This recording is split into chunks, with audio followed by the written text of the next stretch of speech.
Hello everyone, welcome back to Sydney and Starlet, and if you are new here, welcome, enjoy the new videos. So today me and Sydney are going to be reading Walt Disney's Snow White and the Seven Dwarfs. So let's begin.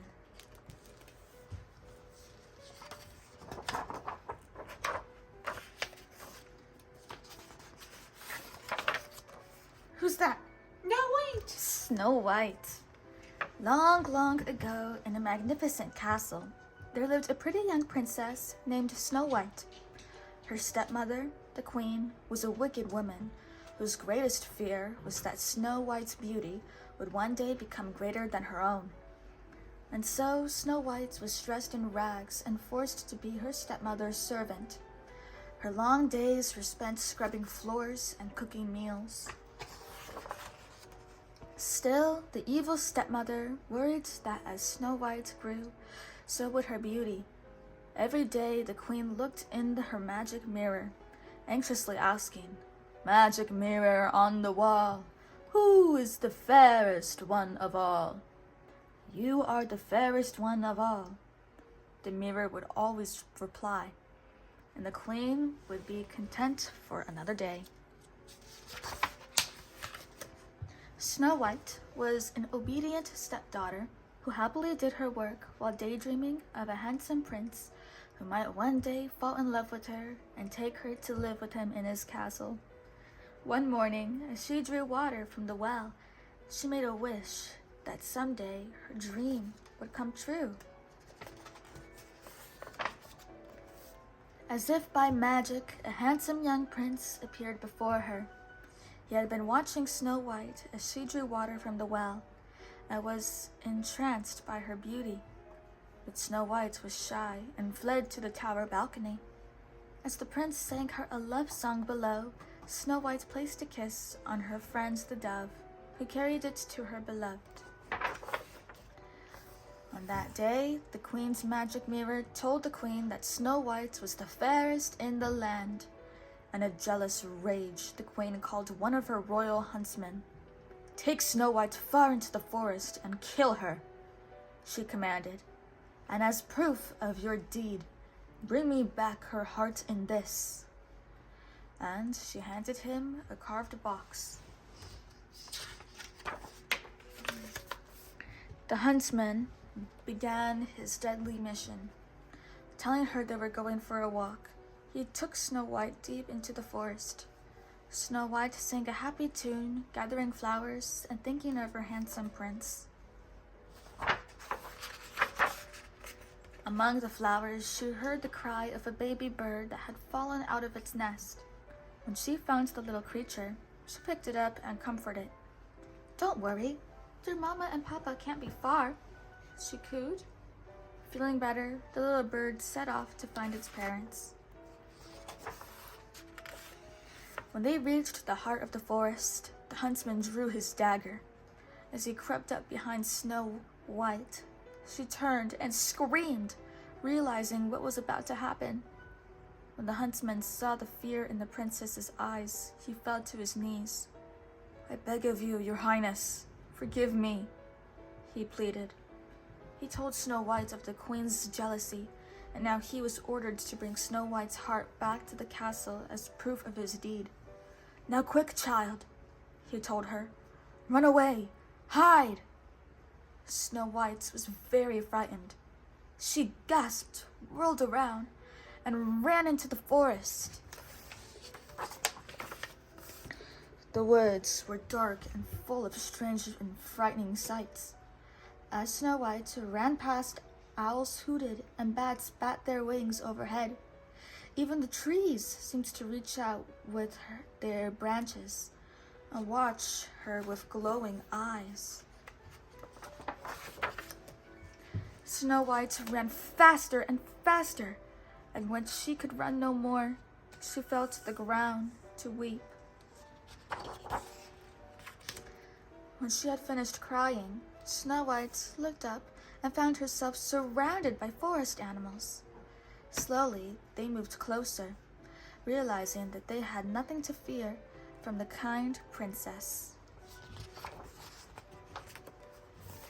The forest creatures comforted their new friend, and soon Snow White was feeling much better. I do need a place to sleep at night, she told them. Maybe you know where I can stay.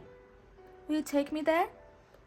Instantly, 2 raccoons tugged at the hem of her skirt and began to guide her through the woods. The deer, rabbits, chipmunks, and birds followed close behind. Soon they were at the edge of a clearing. Snow White pushed aside the bushes and saw a charming little cottage nestled among the trees.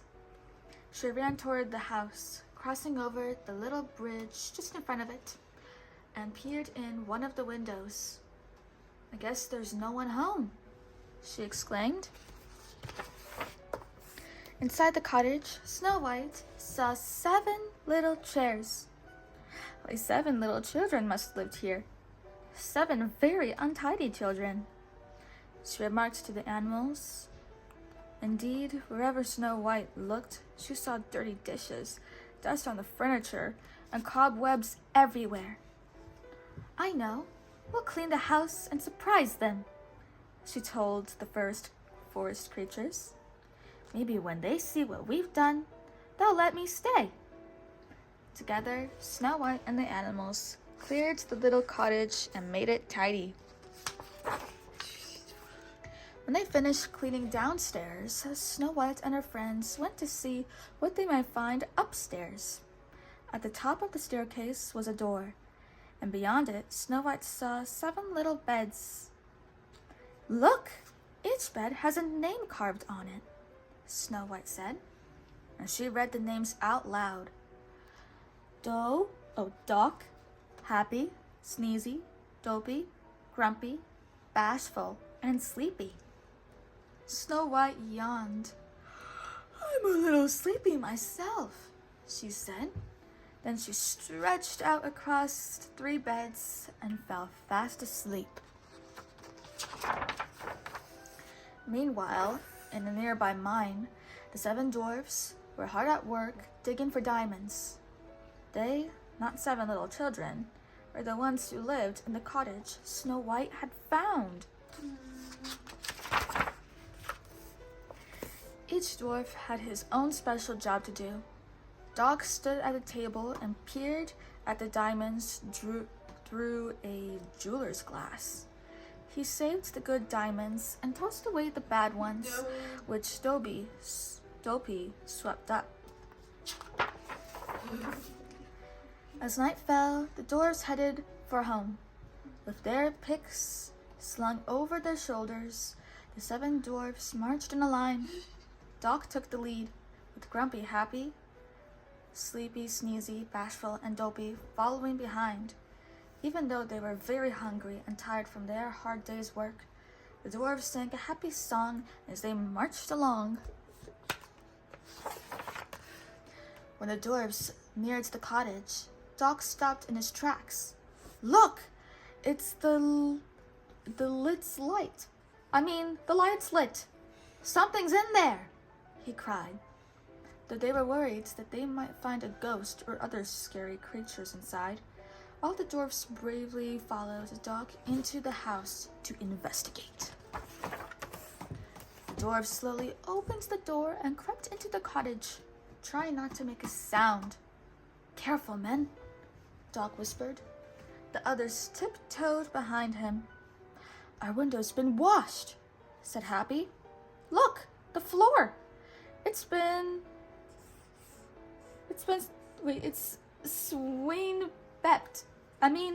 swept, Doc noticed. There's dirty work afoot, Grumpy grumbled. He was always suspicious. Suddenly, they heard a noise upstairs. One of us has to go down and chase it up. Go and chase it down, muttered Doc.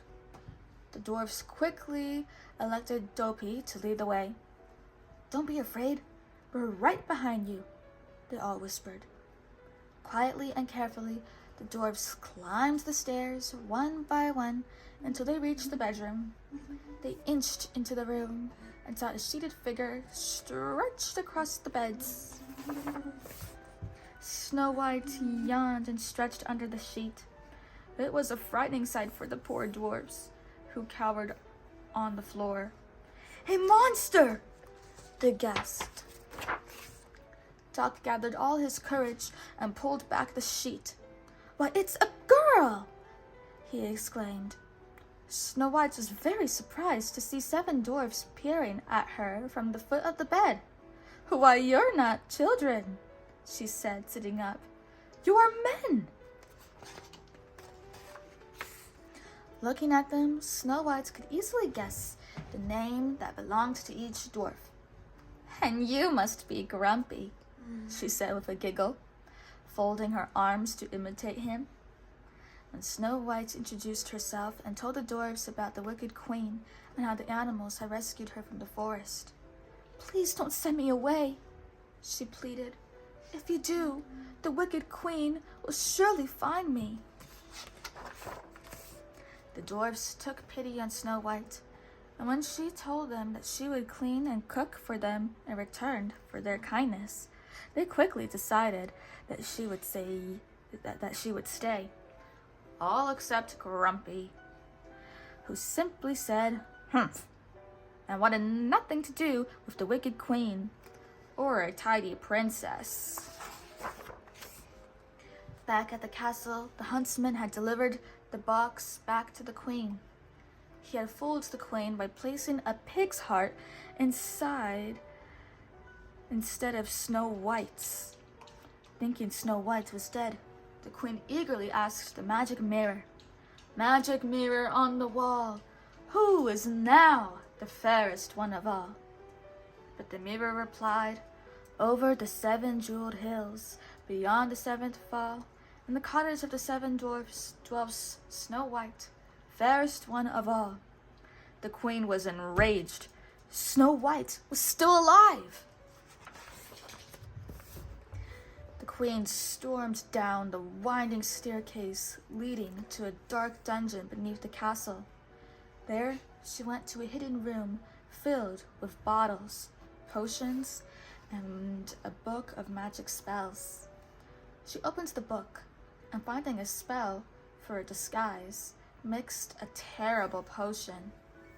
Then she drank the brew and was instantly transformed into an ugly old hag. Next, the queen found another spell, and following the recipe carefully, she filled her cauldron with the bubbling liquid. She took an apple and slowly dipped it into the poisonous potion. "And now," she cackled, "a special sort of death for one so fair. One bite of this poisoned apple, and Snow White will close her eyes forever. Then I shall be the fairest of them all once more." Far away from the castle dungeon, Snow White and the dwarfs were about to have dinner. "You'll just have time to wash," Snow White decided. "Let me see your hands." One by one, the dwarfs slowly took their hands from behind their backs and showed them to Snow White. "Worse than I thought," she said. "March straight outside and wash, or you'll not get a bite to eat." The dwarfs didn't really want to wash, but they were willing to do it to make Snow White happy, except Grumpy. "Her wiles are beginning to work," he muttered. He stood groaning and grumbling as he watched the others. Well, let them. He was not going to wash. 6 dwarfs quickly scrubbed up. Then they all turned to Grumpy. And before he knew what was happening, they jumped on him. "Get him!" shouted Duck. They grabbed Grumpy and pulled him over to the tub, where they washed his hands and face, even his beard. Now all 7 were ready for dinner. While they had finished eating, it was time for some fun. The dwarfs played their musical instruments while Snow White danced around the room. Each dwarf took a turn dancing with Snow White. The last was Dopey, who climbed onto Sneezy's shoulders and covered them both with a long cloak. Now he was as tall as Snow White, but only until Sneezy sneezed, and sneezed Dopey right off his shoulders. While laughter rang out from the dwarfs' cottage, the wicked queen began her journey to find Snow White. Disguised as a peddler woman, she took a boat to cross the moats and separated the castle from the forest. She placed the basket of shiny red apples at her feet. On top was the poisonous fruit intended for Snow White. The next morning, the dwarfs prepared for another day at their diamond mine. Each one said goodbye to Snow White, and as he did, received a kiss on the head in return. Even Grumpy didn't seem to mind much being kissed by the princess. "Now I'm warning you," he said. "Don't let anybody into the house." "Why, Grumpy?" she exclaimed. "You do care." After she had waved goodbye to the dwarfs, Snow White decided to make them a pie for dessert that night. Her animal friends looked on as she mixed the dough and rolled it out. She especially wanted to make the pie for Grumpy, because he seems to have a sweet side to him after all.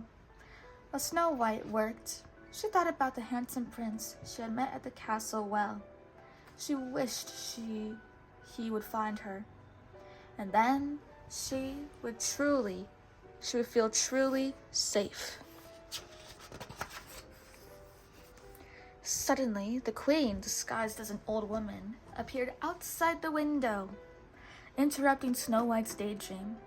The animals, becoming frightened, scurried away to hide inside cupboards and behind furniture. "I see you're making a pie," the hag said in a gravelly voice.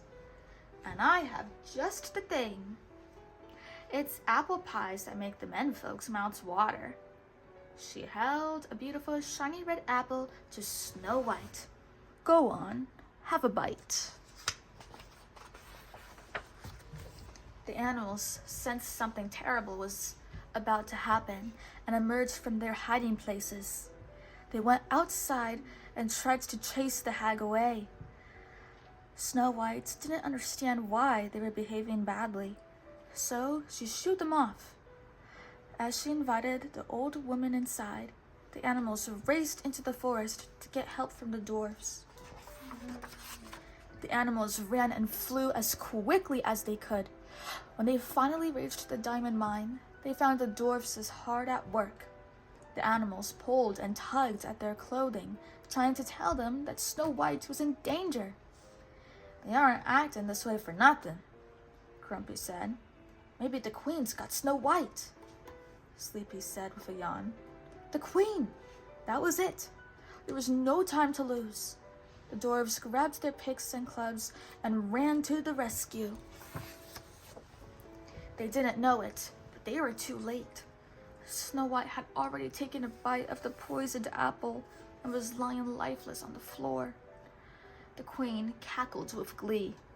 The only thing that can save her now is a kiss from the one who truly loves her. But no prince will ever find her in this great big forest. Still in her disguise, the wicked queen ran out of the cottage. The bright sunshine had been replaced by dark, threatening clouds, and the air was damp and cold. At that moment, the dwarves neared the clearing and saw the queen fleeing into the forest. With the help of the animals, they chased her through trees. The sound of thunder boomed overhead, and lightning flashed in the sky. The rain began to pour down. The dwarves could hardly see, but they managed to trap the queen on a narrow cliff. She began prying a large boulder loose, intending to send it toppling onto the dwarves below. The queen's laughter echoed through the boulder. Echoed as the boulder began to move. "Look out!" cried Grumpy to the others. Suddenly, a bolt of lightning split the air and struck part of the cliff where the queen was standing. The piece of rock broke away and sent the queen falling into the darkness far below, never to be heard from again.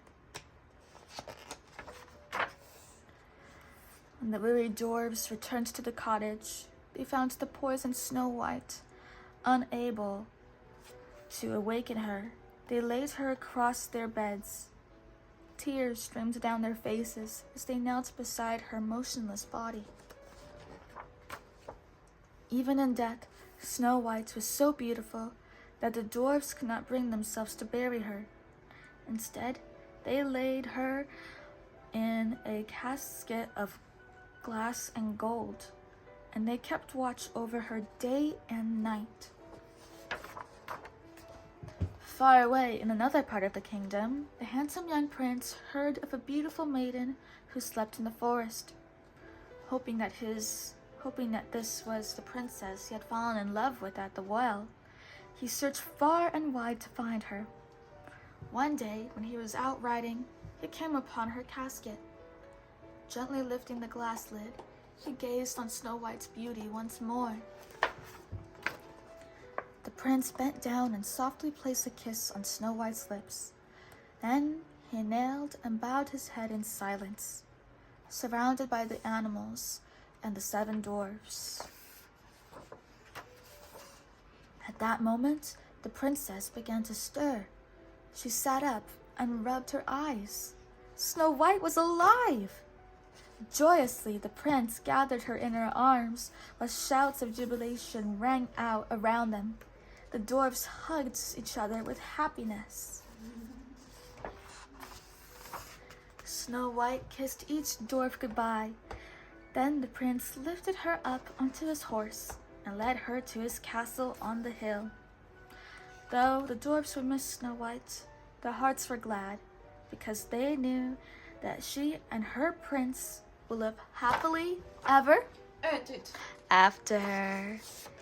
The end. So that is it for today, everyone. I really hope you all enjoyed it, and we'll see you all next time. Bye-bye. Bye-bye. Pick out your favorite page.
She's really looking through all those pages here.